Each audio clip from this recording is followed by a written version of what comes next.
Bonjour, aujourd'hui je suis en compagnie de Tommy François, également d'Alex, et nous allons parler de Lumines et du studio Q. Bienvenue dans Extra Life.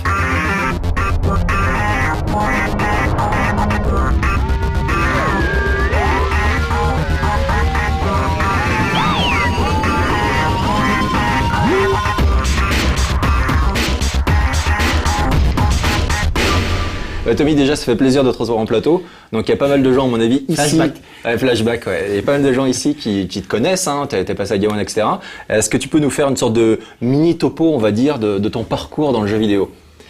Sachant que tu as commencé dans la presse. Ouais, avec toi, dans la presse papier, au même moment, Gen 4, ST Max et des consoles, Banzai, Supersonic. Enfin, grosso merdo, mon parcours, c'est celui d'un passionné. Hein. Donc là, j'étais à Ubisoft et j'ai commencé en m'occupant du développement de tous les nouveaux projets d'Ubi.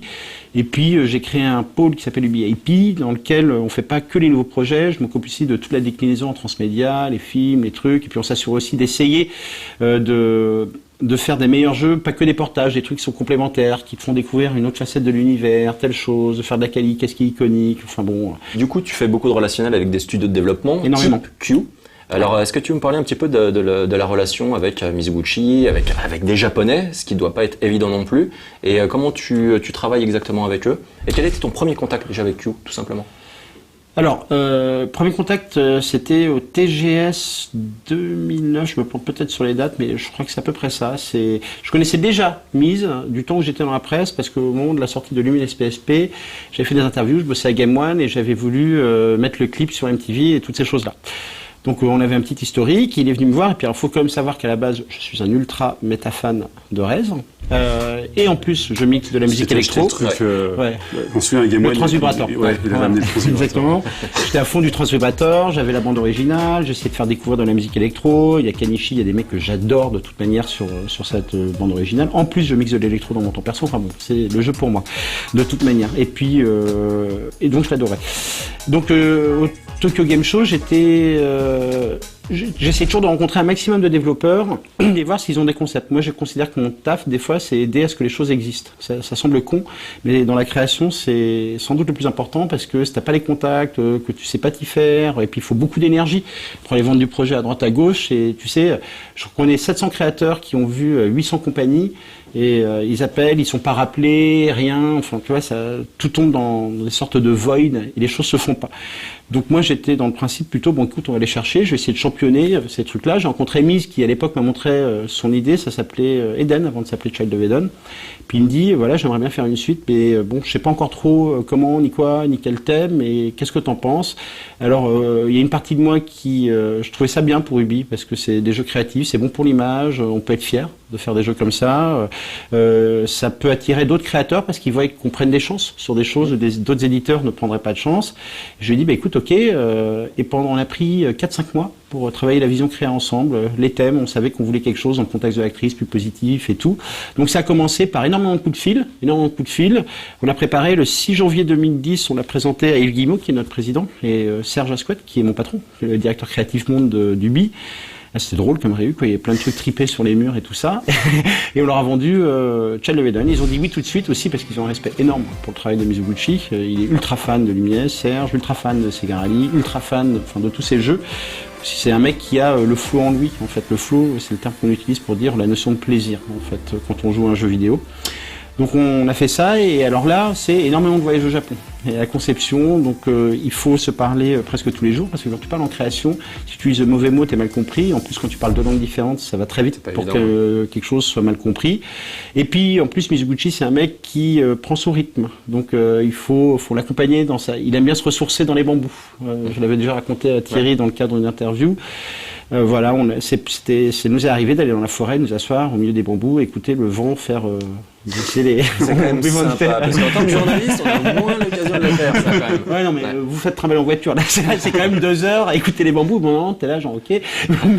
Et tu pars. Donc, on s'est vachement inspiré, on a prototypé, on est revenu vendre une vision créative, et là, c'est faire un jeu, c'est du prototypage, c'est dur, il faut couper plein de trucs que t'avais envie de faire parce que t'as pas le temps, il faut le faire dans des contraintes parce que tu sais que ces jeux-là, c'est que bien en 60 images secondes, donc tu peux, c'est beau, mais il faut quand même trouver une limite parce que tu veux que ça tourne dans la trame et que tu aies vraiment l'impression que ce soit toi qui sois au contrôle. En même temps, Kinect, à l'époque, était annoncé, et là, ça a été une idée de Yves qui nous dit, mais vous n'avez pas envie d'essayer sur Kinect pour amener quelque chose de nouveau? Il a eu bien raison. En plus, il y a des programmeurs à Ubi qui travaillent à la direction, qui aident les équipes à faire de la recherche et développement. Et comme les mecs étaient aussi fans de Mizuguchi, ils ont fait une nuit blanche, et ils ont recodé le premier niveau de RES pour le faire marcher avec Kinect. Donc le mise le lendemain matin. Est-ce qu'on pourrait le downloader un jour, ce premier niveau? Mais même, je dirais, c'était pas exactement RES, c'était la mécanique, et on retrouvait l'ambiance RES, c'était lui montrer le type de gameplay à la RES, à la Panzer Dragoon, ces trucs-là, ça peut marcher avec Kinect. Et quand il a fait ça, c'est un gamin Miz. Mais alors, donc toi t'es fan de RES, et donc visiblement à Ubisoft il y a plein de gens qui respectent Mizuguchi et RES, mais je crois qu'il n'a pas bien marché RES à l'époque. Est-ce que c'était pas flippant de se dire on fait la suite d'un jeu qui est ultra respecté mais qui n'a pas été énormément vendu? Ouais, mais alors après, moi j'en ai beaucoup parlé avec Miz, et puis il faut comprendre que quand faut comprendre une chose. Je ne devrais peut-être pas dire ça, mais il y a des fois quand les jeux se vendent pas, c'est pas forcément qu'ils sont pas bons. C'est aussi que pour parler de RES, comme ça, RES, ça a été fait par Sega Japon. On pourrait penser que normalement donc c'est Sega États-Unis, Sega Europe derrière qui est censé commercialiser le jeu, et quand on ne connaît pas ce milieu, on se dit bah tiens. Ça doit se faire naturellement. Ça doit se faire naturellement. Non, il faut que Sega Japon le vende à Sega US. Donc déjà, les États-Unis étaient là, genre, en tout cas c'est Miz qui m'a raconté comme ça. Il me dit non mais attends, ils en voulaient même pas, et ils ont mis 5000 exemplaires en place. Après Sega Europe n'en voulait même pas, c'est pour ça que c'est Sony qui a fait la version PlayStation 2. Et là aussi chez Sony ils l'ont fait, mais un jeu vitrine, donc il n'y a pas eu énormément d'exemplaires mis en place. Donc déjà il y avait ce premier truc qu'il fallait anticiper. Donc comment faire? Et ça commence par faire que tous les gens dans ta boîte où tu travailles qui fait le jeu, donc là en l'occurrence pour Child of Eden c'est Ubisoft, adorent le jeu. Comme ça tout, et le comprennent. Ouais. Donc moi, une grande partie de mon travail sur le développement de Child of Eden, il a été de faire ce que je pense que je fais bien en fait. Aller convaincre les gens que s'ils bossent pas sur ce truc-là, ils ont rien compris à la vie. Donc, grosso merdo, j'avais beaucoup de chance parce qu'en plus, comme c'était Mizuguchi, c'était plus simple que dans une autre situation. Donc, on a des programmeurs, des ergonomes, des gens qui ont donné de leur temps perso, en plus des projets qu'ils faisaient pour aider le projet. Et du coup, il y a une sorte d'effet boule de neige. Et franchement, le plus beau support qu'on ait eu, et ça c'est très très important, c'est la conférence de l'E3, donc là en 2012, 2011, 2010, en l'E3 2010, où Yves nous a donné la chance d'ouvrir Child of Eden, parce qu'à l'époque Child of Eden avait commencé, on avait un niveau fini, puis franchement c'était fun à jouer, c'était Matrix, la Matrice, le niveau fini. Et il dit, et si on ouvrait la conf d'Ubisoft là-dessus? C'était une surprise pour les gens parce qu'ils savaient pas. Ils avaient vu Mizuguchi l'année d'avant à la caméra, mais ils savaient pas ce qu'il allait faire. On l'a lancé, puis on s'est dit, on va jouer le côté chef d'orchestre, les grands blancs, le spectacle de ouf. T'étais là, toi, Thierry? J'étais là, ouais. Et c'est d'étonner les gens. Et puis d'envoyer un message aux gens sur la culture créative à Ubisoft. Moi, Ubisoft, c'est une boîte qui fait bien sûr des gros univers à l'Assassin's Creed, les Tom Clancy, toutes ces choses-là, mais c'est aussi une boîte qui fait des From Dust, qui fait des Rayman Origins, qui fait des Child of Eden, qui fait des Scott Pilgrim, qui prend des chances sur toutes ces petites choses-là et qui croit énormément dans la culture de l'innovation, de la création. Donc c'est vrai que j'ai été aidé. C'est plus simple peut-être qu'autre part d'essayer de faire un Child of Eden. Et par exemple, suite à cette E3, un des trucs qui s'est passé, c'est qu'il y a eu un tel effet à l'intérieur d'Ubisoft de gens, c'est génial, Child of Eden, que d'un seul coup, les gens disaient, mais on va en vendre des pâtes à caisse. Et ça aussi, faut pas dire ça. Parce que ce qui se passe quand on dit ça, c'est que les gens qui sont chargés de mettre les boîtes pour simplifier le truc en boutique, ils vont en mettre trop. Et puis du coup, un jeu va être considéré comme n'ayant pas marché parce qu'il va rester plein de boîtes pas vendues. Donc il faut essayer de trouver le bon milieu. Donc moi j'étais là genre non. Attention, il y a des prix et tout. C'est vrai, c'est parce que c'est un jeu différent, c'est parce que c'est le revival d'un truc. Mais je pense quand même que c'est un jeu qui s'adresse à un certain public de joueurs. Donc soyons raisonnables parce qu'il ne faut pas tuer ce type d'initiative au sein du BI. Donc c'était le gros truc. Et ensuite, après c'est la puissance de mise qui a fait le reste. C'est-à-dire que voilà, il arrive à un endroit, tout le monde a envie de le prendre dans ses bras. Ce gars-là, il est juste tout cool. Et en général avec la presse, tout le monde l'adore. Il n'est pas prétentieux, il est humble, il est cool. C'est un mec qui est à la croisée des arts parce qu'il n'est pas uniquement sur le jeu vidéo. Il fait de la musique, il fait d'autres choses, il a fait de la vidéo.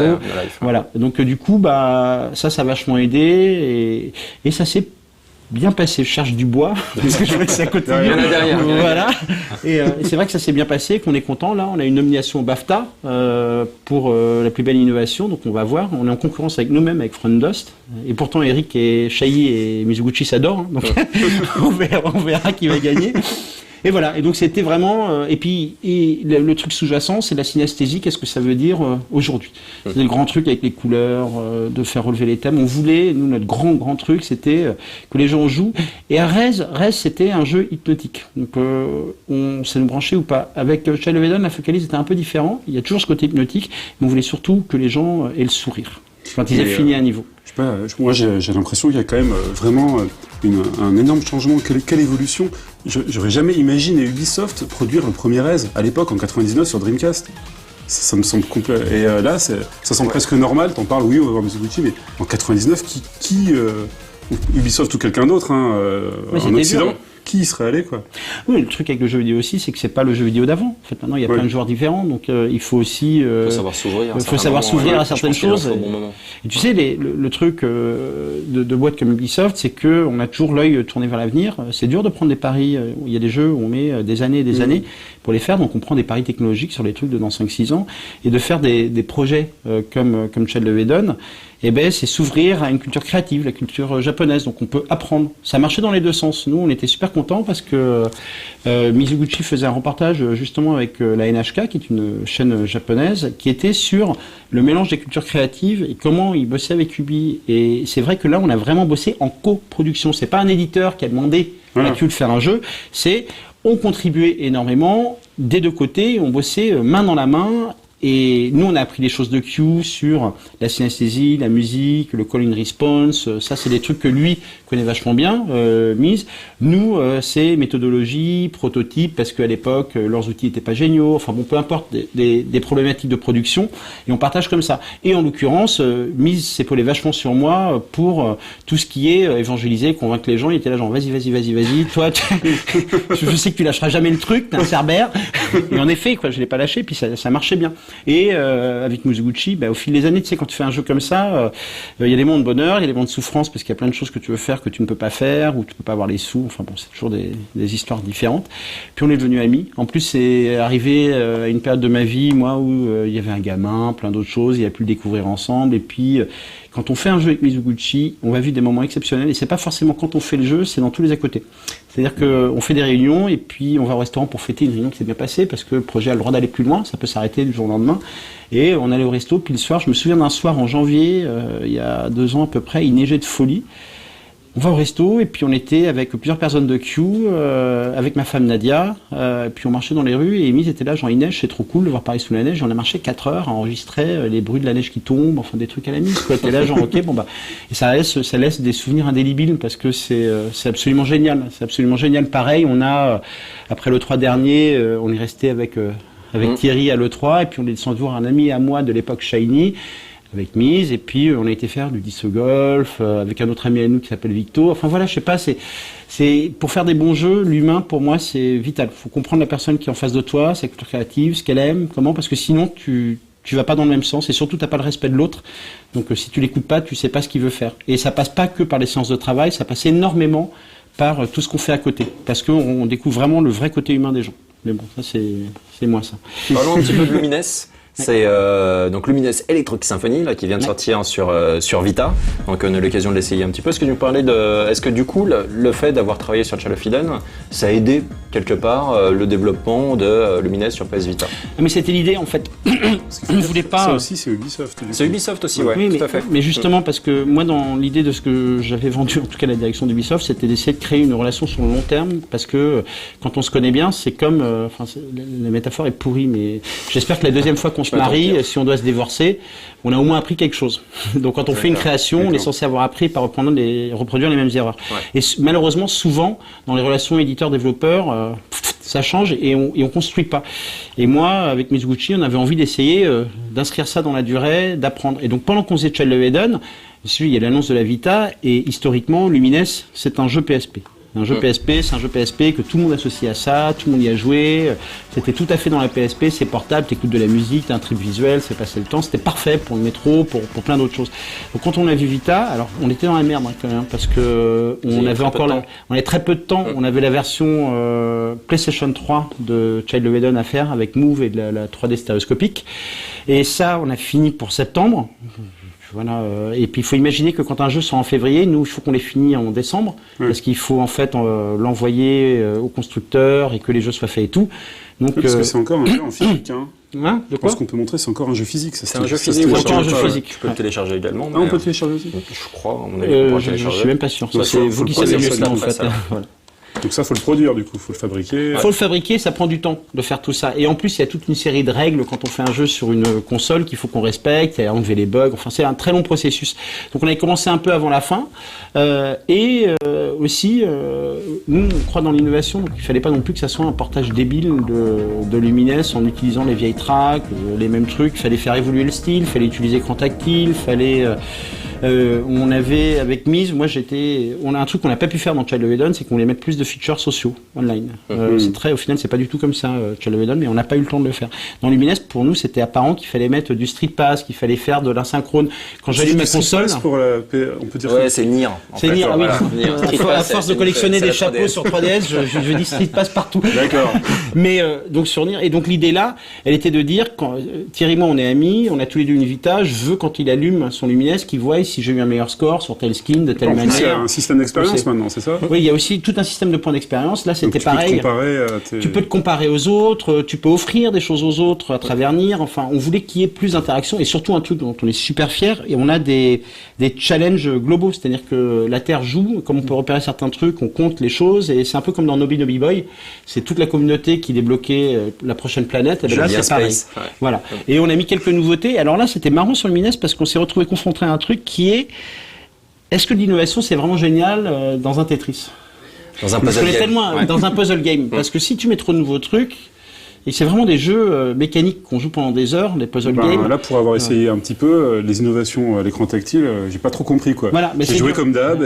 Mais voilà, t'as fini par jouer. Alors là, c'était aussi par respect de la plateforme sur laquelle ça vient de mettre du tactile, mais on a mis 2 nouveaux types de blocs. Et ça, on avait stressé. On était là, genre, est-ce qu'on les met? Est-ce que ça a cassé la dynamique de jeu? Après, il faut beaucoup de temps pour jouer. T'as pas beaucoup de temps pour faire le jeu. Donc t'es là, genre, est-ce qu'on l'a assez essayé? Est-ce que c'est vraiment fun? Donc en fait, on est content parce qu'a priori, là, on fixe les tests de la planète entière. J'ai joué qu'un soir. Hein, je les ai pas vus encore. J'ai vu les trucs qui cassent là, comme d'hab, là, pour faire un peu le ménage. Ouais. Et les autres, c'est Il y a un randomiseur sur lequel ça, c'était le plus gros truc. C'est genre, c'est un truc qui tombe et qui réinverse un peu de façon aléatoire les blocs. Ah, ça réorganise les... Ça réorganise. Donc ça passe ou ça casse. Hein. T'as un petit avatar qui gagne de l'expérience et tu peux débloquer en fait certains pouvoirs à un certain moment. Exactement, ça aussi c'est nouveau, en fonction de tes niveaux. Donc tu peux lancer des pouvoirs. Il y a ça qui est nouveau. En utilisant l'écran arrière. D'accord. Ouais. Voilà, c'est ça. Ça c'était l'idée. Et encore une fois, là on était confronté aux productions en termes de temps et aussi respecter les fans de Lumines parce qu'on savait qu'ils s'attendaient à quelque chose. Alors, on a plutôt voulu les étonner sur la musique et essayer de faire une playlist moderne. Et on s'arrêtera sur la tracklist en effet parce que sur un jeu comme Lumines c'est essentiel. Et là pour le coup, c'est pas mal. C'est pas mal. Déjà ça commence avec Orbital, donc qui est la musique qui a fait la musique pour le menu. Et on a également une tracklist de ouf. Donc là j'ai les noms. Il y a un remix des Pet Shop Boys. J'ai remarqué ça. T'as remarqué ça? T'es fan des Pet Shop Boys? J'aime bien les Pet Shop Boys. Donc il y a vraiment plein de gens. Il y a R par exemple qu'on connaît très bien. Donc Orbital qu'on a cité. Il y a Golfrap, il y a Kenichi. Non, mais ça, alors, bien sûr. Dans la playlist, il fallait qu'il y ait plein de choses. Il fallait déjà des hommages au passé de... Il y a des hommages au passé de Mizuguchi, tout simplement. Ça, c'est Kanishi, Ceres. Il y a des hommages au passé d'Ubisoft. Là, on est dans Amon Tobin. Mais honnêtement, Amon Tobin. Donc, c'était Splinter Cell, Chaos Theory. Mais ça va plus loin que ça. Amon Tobin nous a un peu aussi inspiré pour le jeu Lumines parce qu'il fallait qu'on ait une nouvelle approche graphique sur les skins. Ouais. Et en fait, il y a une vidéo qui tourne en ce moment d'un live d'Amon Tobin depuis quelques mois qui est absolument géniale. On va la voir. Comme des blocs. Elle est fabuleuse. Et rien que pour ça, parce qu'on l'a regardé 3000 fois chacun, avec Mizuguchi et James, on était là genre, ok, il faut qu'on mette du Amon Tobin, quoi, tu vois. Il faut qu'on le remercie parce que ça nous a inspiré. James, qui est le producteur du jeu. Voilà, James Milkey. Un ancien journaliste. Un ancien journaliste de One Up aux États-Unis. Et alors lui, qui a aussi un peu bossé sur Child of Eden. Donc lui a énormément bossé, énormément travaillé sur Lumines.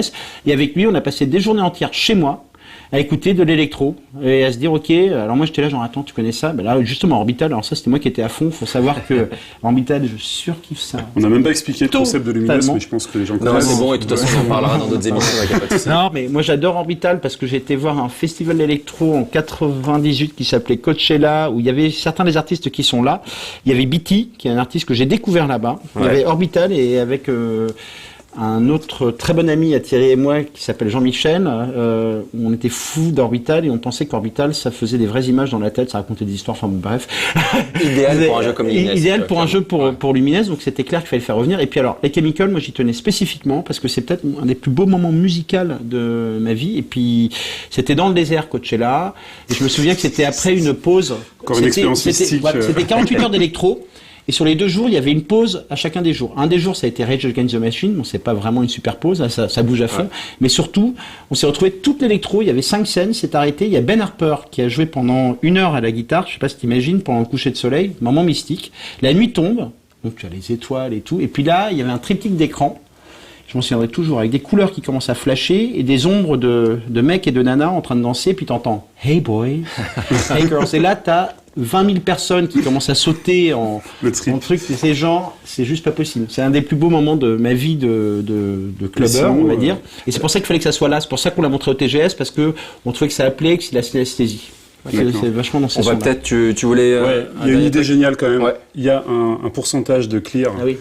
Ça, merci à celui qui a eu l'idée, parce que tu sais, avant, tu t'avances, et tu sais pas quand tu finis le niveau. Ouais, tu sais jamais. Là, tu sais maintenant. D'accord. C'est pas nous qui avons eu l'idée, hein. Tout simplement, on a été regarder sur Internet tout ce que les gens reprochaient à Lumines. Ah, d'accord. Donc tu as participé quelque part. Ouais, non, moi je me suis pas plaint. C'est les fans qui ont participé, parce qu'on fait toujours ça, on est toujours à l'écoute, surtout sur des séries qui sont déjà en place. Et donc, à quand la météo sur 3DS du coup? Parce que les 2 jeux sont censés se répondre. Je sais pas. Il veut pas lâcher l'info. Non mais c'est pas ça. Déjà, il fallait faire des choix. Q, c'est une petite équipe. Lumines, il y avait la Vitala. Et puis, c'est toujours bien d'être là à la sortie d'une console parce que tu t'es vraiment... Déjà, c'est une belle opportunité pour un jeu. J'étais porté par la nouveauté de la machine. Et puis surtout, c'est une petite équipe. Et puis, on a plus envie de faire des nouvelles choses. Donc, je peux pas en parler, mais on est en train de voir si on pourra vous apporter encore un truc étonnant d'ici. Dans l'avenir, je sais même pas combien de temps. On compte sur toi pour le faire. Merci beaucoup Tommy, de rien. D'avoir accepté de participer à cette émission. Merci Alex. Merci. Et puis on se retrouve très bientôt pour un prochain Extra Life. Ciao.